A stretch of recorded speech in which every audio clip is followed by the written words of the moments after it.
Hello boys and girls, and why not, also adults who are visiting this channel. Welcome everyone.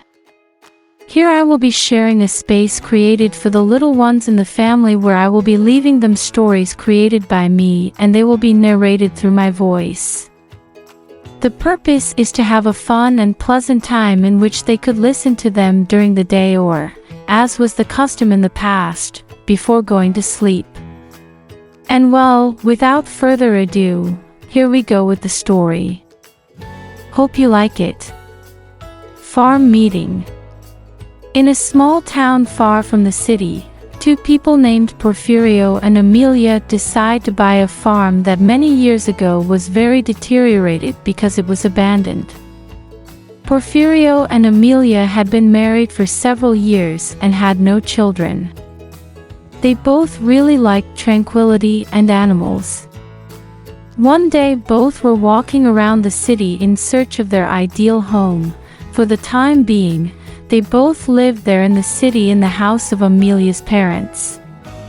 Amelia's father was already deceased, but her mother was still alive, a very old and unfortunately ill lady who, when she died, would leave her house to Amelia as an inheritance. But both had already decided that they would sell the house and move to the tranquility of the countryside, so whenever they could they would go around the city in search of a farm that they would buy. Until they finally find this old farm that weeks after seeing it in a real estate agency they managed to buy it with their savings and the money from the sale of the house that Amelia had inherited since her mother had sadly passed away. Porfirio and Amelia happily move into the old farmhouse and both start to put it in good condition. There was a lot of work to be done, from repairing things around the house as well as part of a huge barn that stood there. While Amelia cleaned and put the house in order, Porfirio decides to start cleaning the barn. It was very big and there was just a bunch of hay spread out there. Porfirio couldn't clean anything because the place was very dark, so adjusting his hat he says to himself, "To begin, first I'm going to put on a good light." So he went to the house and brought back a bunch of wire and his tools. Porfirio, standing on his ladder, hears a noise in the barn. He listens for a moment but sees nothing there. His wife enters the barn with a pitcher of soda and says to Porfirio, "This place is huge, it will look very nice, clean and bright, but what are we going to do with it?" Amelia asked. Porfirio drinks a little soda and tells his wife, "Honey, we will fill this barn with many animals, we will have from a cow to a bunny," said Porfirio enthusiastically. Amelia accompanies her husband drinking a little soda since it was quite hot, but she stares without blinking at a pile of hay that moves very gently. Porfirio sees his wife pale from fright and speaks loudly to her to react. "Amelia, what do you have? Are you okay?" asks her worried husband.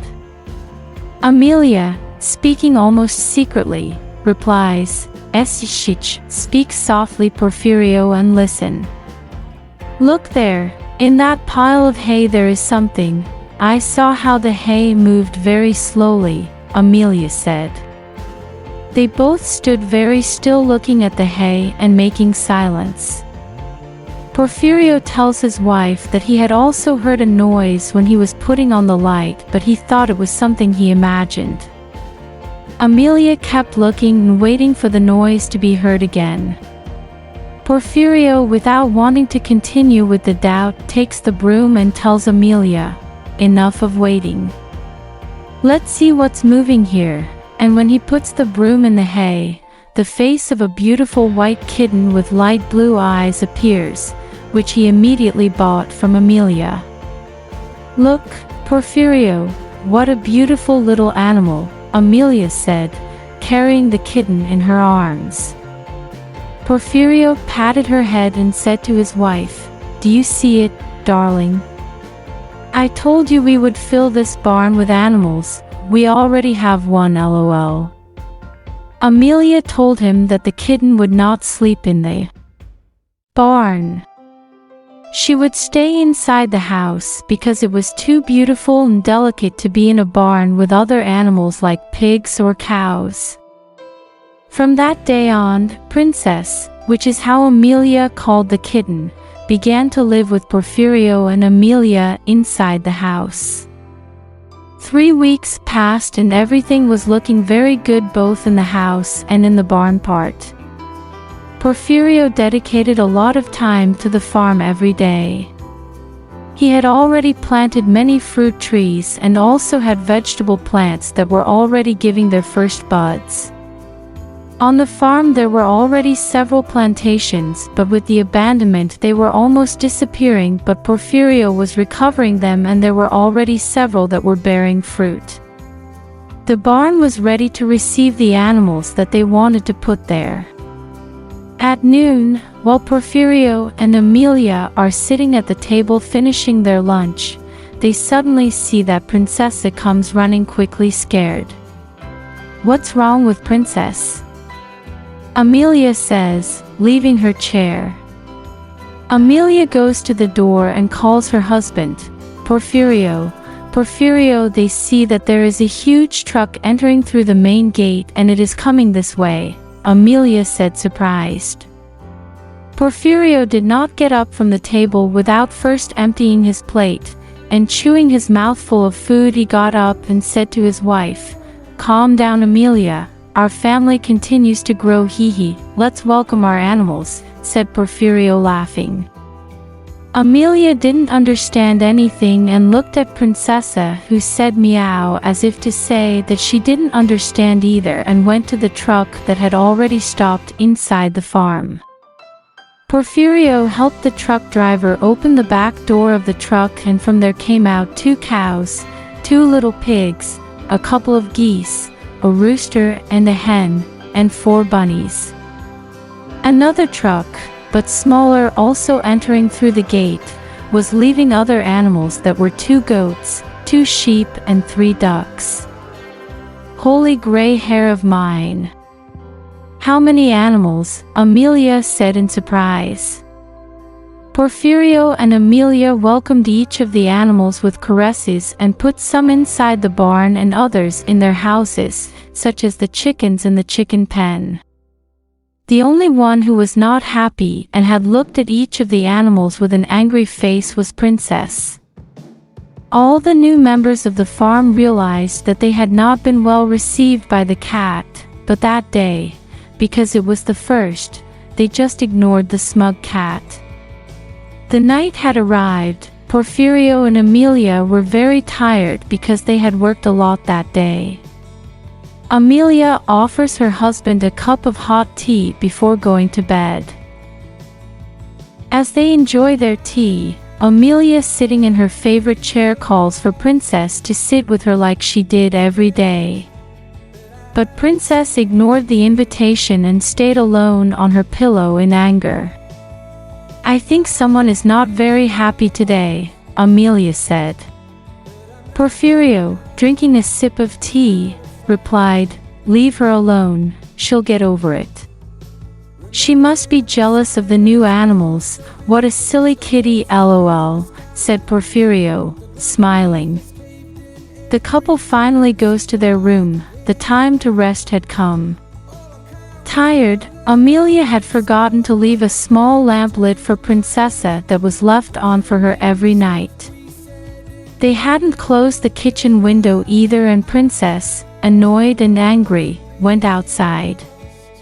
Princess, sleepless by her anger, decides to tour the farm. Passing by the barn, he hears that the animals are not asleep, they are all talking. Princess looks out very carefully not to be seen her head to hear the conversation. One of the cows was in charge of calming down. They were planning something and Princess would not return to her pillow without first knowing it. The cow, asking for silence, said, "Moo, a lot of silence please. We are gathered here to teach that snooty cat a lesson," said the cow. One of the sheep said, "Bee, We'll see if he learns, because some animals are so stupid that they don't even learn over the years. And a little donkey that was there replied to the sheep, I'll be a donkey, but you don't know how to speak, you only know how to say be, ejo, ejo, ejo. Replied the donkey, laughing. When Princess hears the plan of the meeting, she sees that at her legs, or at her feet, there is a little mouse looking at her, and before the mouse gives her away, Princess puts a paw on her tail and says, if you say you saw me, I'll eat you. In one bite and without mustard. The mouse, releasing its tail, ran away without saying anything. The yawning cow ends the meeting. When Princess hears that the meeting is over, she returns to the house angrier than she was. Princess manages to fall asleep. It's almost dawn, but the meeting wasn't over in the barn. Everything had been a trap for Princess to leave, because not only the mouse had seen her, but also one of the rabbits that warned the cow by making a signal with its ears. The hen gives a signal with her right wing to her husband the rooster, so that he does not sing yet that it has dawned. All the animals take a vote and decide that that night when the lights go out they will teach Princess a lesson. The rooster receives the signal from his wife the hen and finally heralds the dawn with a great kikeriki, kikeriki-I. Now the animals would wait for night to come. Porfirio and Amelia have breakfast to renew their energy and start a new day of homework. Phew, work on a farm is sacrificed, said Porfirio and went off to plant lettuce. Amelia says, good morning to Princess, giving her breakfast. Good morning, you really have your name right, ha. You lead the life of a princess, Amelia told her, stroking her head. Hours passed and evening had come. Little by little the animals would begin their plan. Princess was walking around the farm and she didn't suspect anything, but she didn't know what she had to watch out for, because the cow had finished the meeting but hadn't said what they would do to the cat. The sun was beginning to go down. Suddenly a duck comes running quickly towards Princess. The cat begins to run as well, and without realizing it, without being able to escape, ends up entering the barn. They're already dark, all the animals begin to make sounds. The cows were mooing, the little donkey ejo, ejo, ejo, the little pig zoink, oink, the rooster kikeriki. Fright Princess began to tremble. Suddenly a rabbit throws a bucket of mud on the beautiful white cat. The goat with its horn presses the button to turn on the light, and everyone sees Princess covered in mud. Nobody laughs. Surprised Princess asks them, why have they done this to me? The cow replies, and why did you receive us in a bad way? Don't princesses have good education? Princess didn't say anything, just bowed her head. The cow, seeing the embarrassed Princess, continued by saying, as much as we are dirty animals like the little pigs, or clumsy like the little donkey, we were polite and respectful to you, because none of us made fun of you or looked at you badly for being covered in mud. Sometimes one does not need to be cute like you to be respectful, and you, if you are a princess like your name, you need to be respectful. Princess apologized, saying that they were right. She had been disrespectful. Sorry guys and welcome to the farm, Princess told everyone. The cow, with the help of the goat, threw a bucket of clean water at Princess, and the cat turned white again. Now on the farm everyone was a family, and Princess was kind to everyone every day. End. Well friends, did you like the story? If so, I hope you will give me a like, subscribe to the channel and leave your comments about the story and give suggestions to write more new stories. With this it will be until a new video, a new story, and well, thank you all for listening to me. I hope you liked it. Bye bye.